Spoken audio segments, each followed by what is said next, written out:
So today's video is going to be a recording of our live class. We run business analysis hackathons every Friday. So where students learn the entire requirement life cycle, they explore business analysis tools, learn processes and techniques, everything in a practical way. So if you would like to be a part of this hackathon, then you can subscribe to our business analysis blueprint program and become a silver member of our community. As soon as you become a silver member, you will have access to all our course materials and you will get a link to join our Friday classes where you can learn business analysis using domain case studies. Hi, I'm Sajana Binil. I'm the founder of Interactive Learning Solutions, the fastest growing community of business analysts here in India.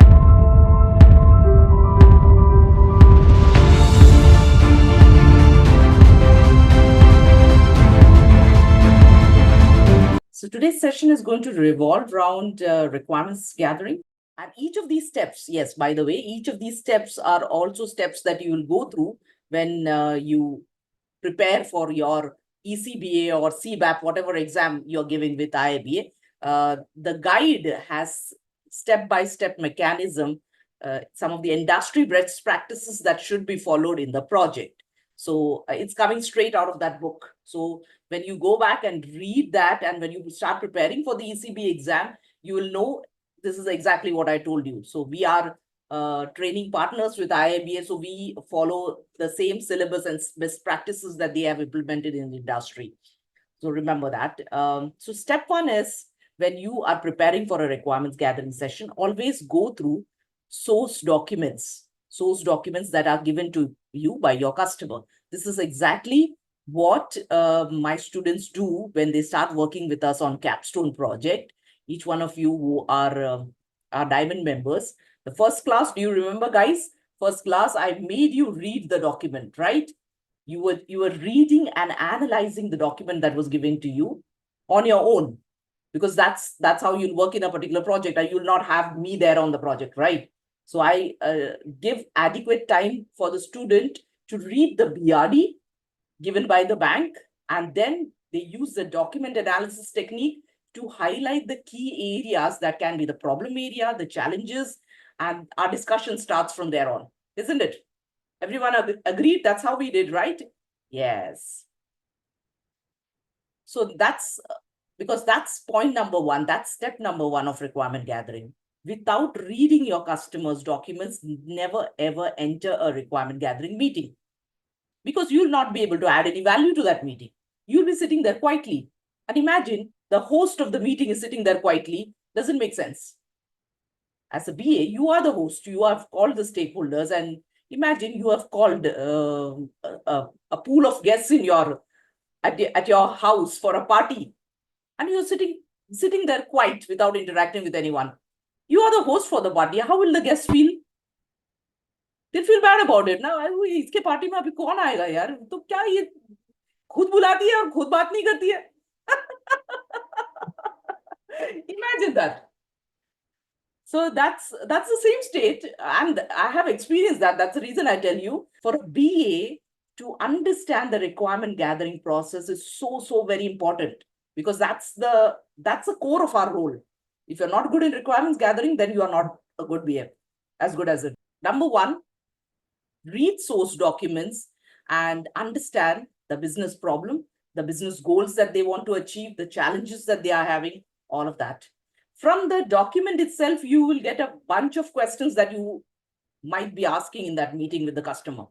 Because as you understand that when you read any document, everything in the document, is it going to be clear for you? Even the document, guys, the document, the BRD that I gave to you, there were several gray areas, right? So that was left intentionally so that students can understand, okay, this is incomplete.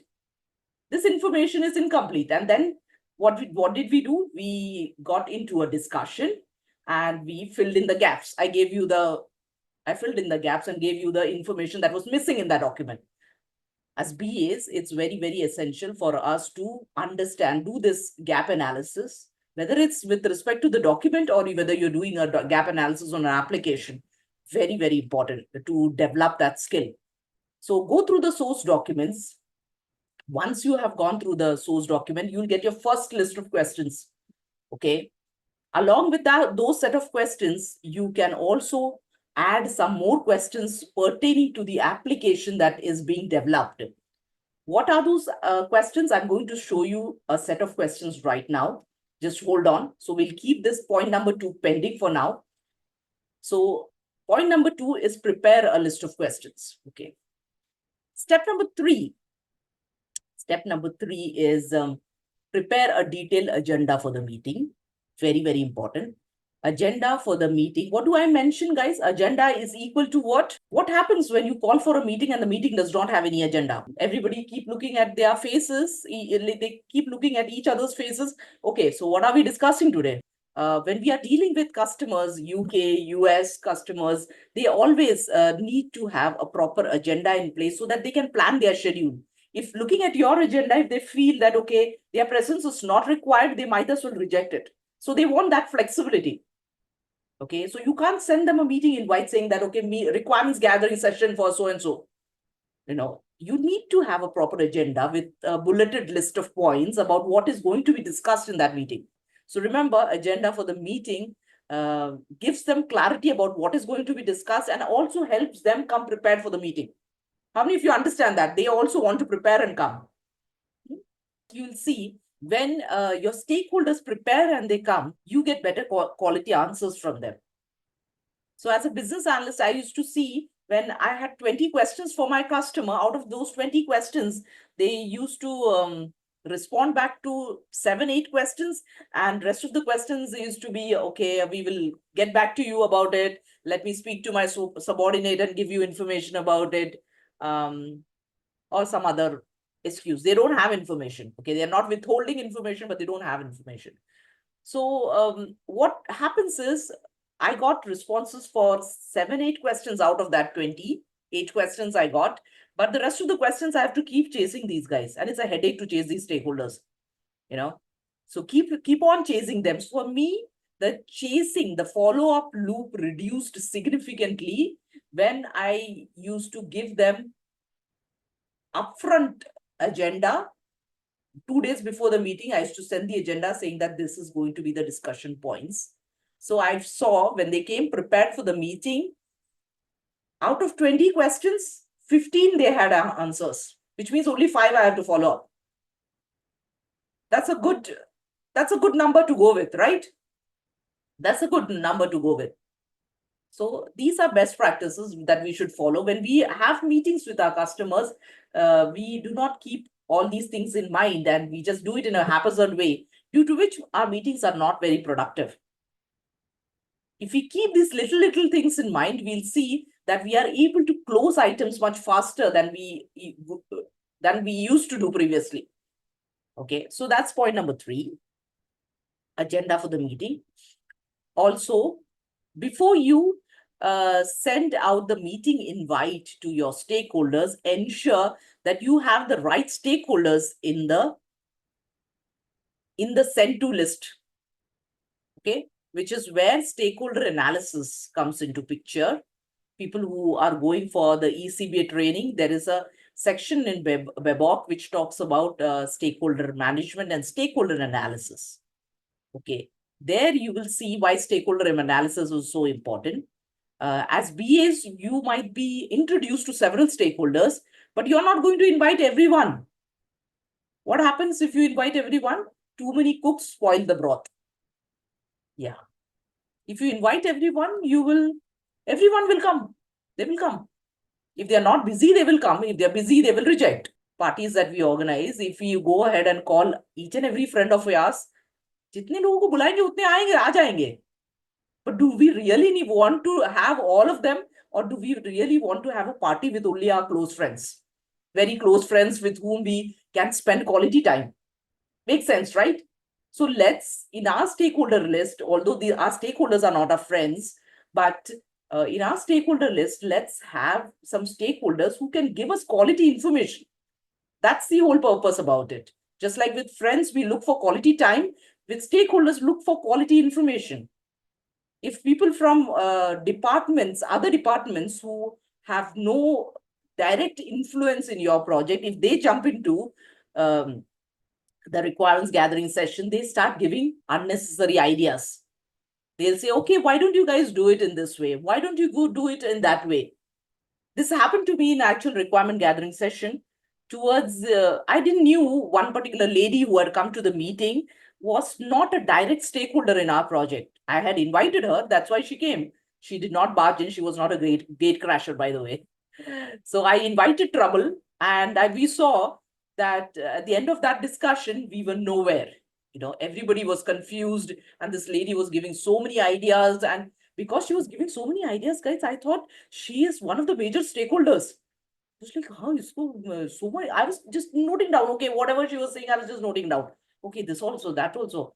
Later on, after our meeting got over, one of the stakeholders from our customer organization, he met me for a cup of coffee in the canteen. At that time, he asked me, by the way, why did you invite Julie for this meeting?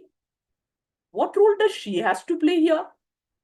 So I said, well, in the first day I was introduced to Julie also, so I thought I should be inviting her. No, do you understand her role in the organization? Just because you were introduced to her, you invited her? That's not correct. Then he explained what Julie actually does. And he said that this application that you're building this application for my team and the other BU, for Richard's team. We two are major stakeholders, and our one downs can be major stakeholders. But Julie has no correlation with all of this. Julie was introduced because she's the main HR head over here. So she has to be there in the first kickoff meetings. But she will not give you requirements. And she has this habit to come to every meeting and show off that she, how many of you have seen people like that? कि अरे मुझे कुछ आता नहीं लेकिन मुझे show off करना है, थोड़ा शो ऑफ करना है कि मुझे सब कुछ आता है, तो एप्लीकेशन में ये भी डाल दो, एप्लीकेशन में वो भी डाल दो. And everybody is like, why is this lady talking so much? Now in front of her, nobody can insult her, right? So, and I had absolutely no clue that I'm talking to the wrong person. So in that evening coffee, I got clarity. Okay, she is the bad cook. She's the bad cook in the entire party, so she should be avoided. Otherwise, our project will never take off. We are getting too many requirements that are haphazard. So then the next meeting was much more streamlined, and we saw that we were getting quality requirements because this Peter and Richard's team, their team was the team that was going to actually use the application. So they are naturally they are the right people to tell us what's going wrong with their current application and all of that. So we got quality information. So that's step number 4. Remember, step number 4 is stakeholder analysis. And then we have logistics. Yes, the last one, last step, arrange for logistics. So if in some cases it so happens that the meeting that you are hosting, maybe it has to be hosted in some particular place, not in the same office. Sometimes it so happens. The meeting, in one particular project, I remember the client had offices in several buildings, just one behind the other. They had offices, and they informed us that a bigger meeting room will be available in building number 3. So that's their protocol, how they do it. So we were told that a meeting room in building number 3 should be booked and not in building number 1. So we were sitting in building number 1. So if there are any logistics to be done like that, booking of meeting room ahead of time, please ensure that you do that so that you don't run around looking for meeting rooms at the last minute. Okay. So arrange for logistics. If the meeting room requires any additional facilities like whiteboard or any video conferencing facility, whatever is required for your meeting, ensure that you have it upfront.